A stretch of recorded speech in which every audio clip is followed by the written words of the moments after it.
Welcome to my mildly automotive YouTube channel. Today we're doing something very exciting for the GTI. Now, if you're new, this is my GTI. Well, part of my GTI. And I've been working on this since I bought it in junior year of high school. I'm going into my junior year of college, so it's kind of a weird feeling. The car is very dirty, but I promise I'm gonna give it a bath eventually. It gets driven, and it's a simple car. And today, I don't know if we're making it more or less simple, but we're gonna make it better. So I'll just cut to the chase. I mean, you read the title. This is the LT Motorsports. Ignore my parts boxes, but this is the LT Motorsports front mount kit. So I decided to get this kit over all the other kits. I mean, the ARM kit is very popular, and I actually do have quite a few parts from ARM on this car. And the ECS kit's kind of popular, and then there's other stock location kits that are probably more popular than this kit. I first heard about this kit from a Sporty Mk7 video. That guy's a very, very quick Golf R, and I kind of take what he says as pretty accurate about this platform, but he kind of led me to this kit. There are a lot of pros, in my opinion, to purchasing this. First of all, it uses a treadstone intercooler, which, in my opinion, that's a big pro. And that was like one of the reasons that drew me to this kit. I was originally looking at just getting a treadstone intercooler and then having someone fab pipes for me. This was easier and probably cheaper. Second of all, because it does come with treadstone intercooler, it has treadstone clamps and silicone adapters, and also it uses factory mounting locations with these aluminum brackets. And then third of all, not much needs to be said, these are pretty tasty aluminum welds, and I'm excited to have some polished aluminum on the front end of this car. A little bit of bling.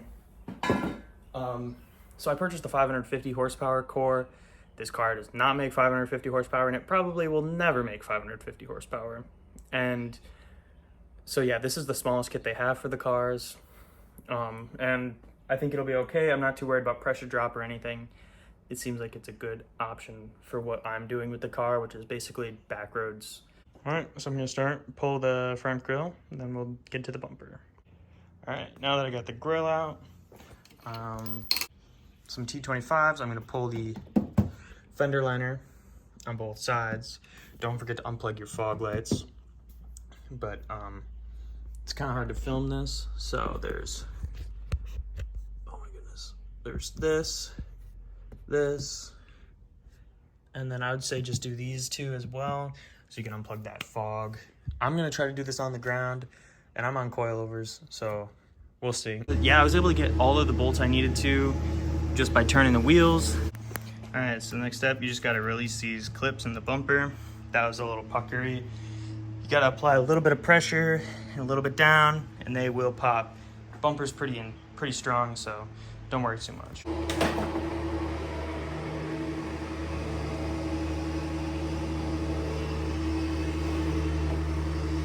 Their bumper has been removed. Okay, so I'm a bit torn.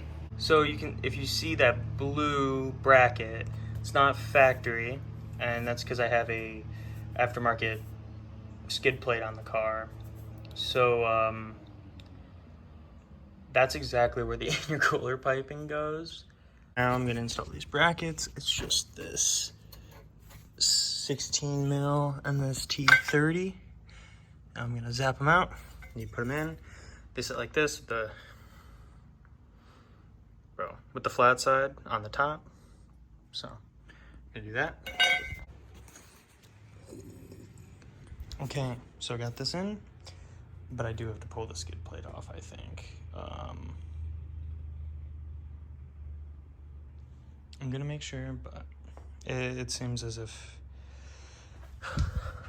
this kit routes the pipe right under the horn, right where my skid plate mounts. So I'm gonna have to figure out a different skid plate solution.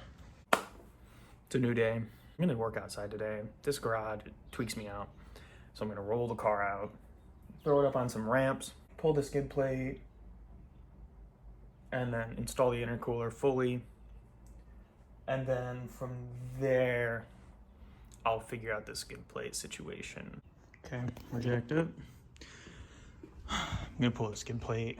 Nobody cares about that. Now we're gonna figure out mounting up the rest of this. All right, it's in. So I'm gonna show you some of the things that I had to do for this. This is clearly not a tutorial, but maybe if you do decide to get this kit, it might help you out. So first of all, if you have a skid plate that mounts with a bracket like this to this hole, it won't fit because it's gonna hit the charge pipe. So that's just the thing. Second of all, you do want to cap your stock intercooler. So I just used the caps that came on this treadstone. Seems pretty good. Yep, they attach through here. And make sure you get there's a little lip or flare at the end of this. Make sure you get that on this side, the other side of the clamp, so it doesn't go wow. Trying to think. The horns, I had to flip them on both sides. I had to separate this loom slightly. Just do a nice little, my goodness. Do a nice little zip tie there. But yeah, flip the horns up. I don't know if it's gonna honk weird now, but same with this side, flip the horn up. And then there's this like solenoid. I don't really know what it is, but I had to bend, can't really see, but this tab I had to bend up. So I'm gonna zip tie up this connector. Not ideal, but it works. It's all pretty tight in there.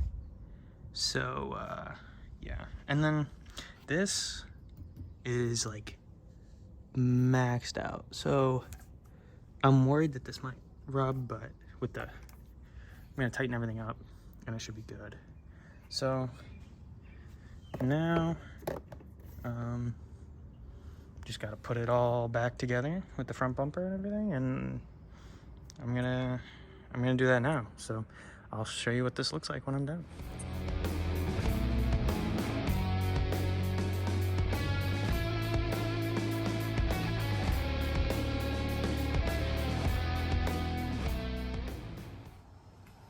All right, beautiful night. Working outside again. Let's throw this downpipe in. So I'm gonna do some measuring for some mid-pipe stuff. And nice new band. Stoked. Also got bike back together. And we got some V-bands. So let's get it. Building the car. Live from under the GTI, where apparently bolts are finger tight.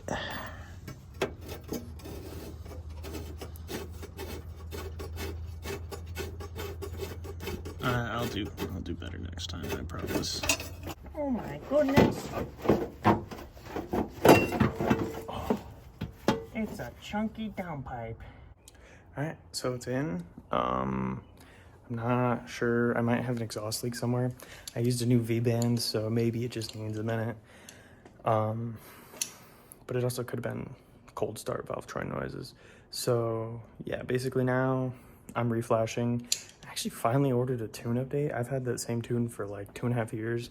So we'll see if I like it better. If not, I'll go back to the other one, but hope in theory you can't go wrong with a tune update. So waiting for that to flash over, and I might not even drive it tonight. Might wait just till tomorrow and take it for a drive tomorrow, and then I can be disappointed if there's an exhaust leak, but we'll see. We got time, but very stoked. Back to stage 2. Welcome back. Today is the finale day. I just hit 90,000 miles, and so I got some consumables. Numero uno. This we're switching to some Molly Gen. Before I was running this version, so they're same 5W40s, same Liquid Molly brand. Second, ooh, tasty. I'm getting some fresh spark plugs in. They come in packs of 4 now. That's cool. Doesn't mean they didn't before. I just have not. I never received them that way. I always got singular ones. So yeah, these are some ER12S's. I replaced these every other oil change. Next, ooh, even tastier. Got some fresh Bosch Volkswagen coil packs. These are OEM coil packs. I've been running OEM coil packs, so we'll see. Actually, no, I had some RS7 coil packs, and they make zero difference. It's this, and it's recommended to run the standard ones. So I just got a nice fresh set of those, which I'm going to start replacing every time I replace my spark plugs. It's probably a waste, but FCP Euro, and I'm trying to do the best thing I can with this car. We're switching to some .5.1 brake and brake and clutch, but brake fluid. So that might not be shown in today's video, and at the same time, people they've seen a GTI oil change, but I wanted to kind of wrap up this whole trying to better my GTI saga, this video. Let's get to work. This is hot. My neighbor's doing yard work, but there's no oil on the plugs, so it looks pretty good. So I'm just gonna pull these plugs and check on those. They're probably looser than I would like them to be. We back together. Unfortunate. This happened to the IE Gen 1 intakes too. They rub on the engine cover.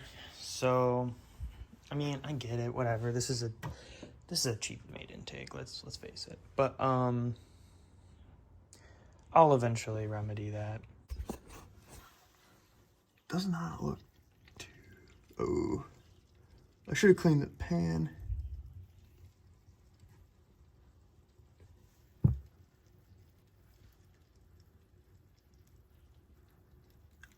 It's just like, it's not that dark. It's pretty thin. That's all I have to say. Alright, I'm gonna let this drain. Stuff looks kind of like Mountain Dew, and it smells, I don't know, like fossil fuel. I don't know, that's a terrible, it smells like oil. I mean, it's oil, but it just has a different scent than the other Liquid Molly, so makes me believe that there's not just random crap in there, you know, or maybe there is, who knows. Well, yeah, but this stuff is like the slime and from Slimer, dude.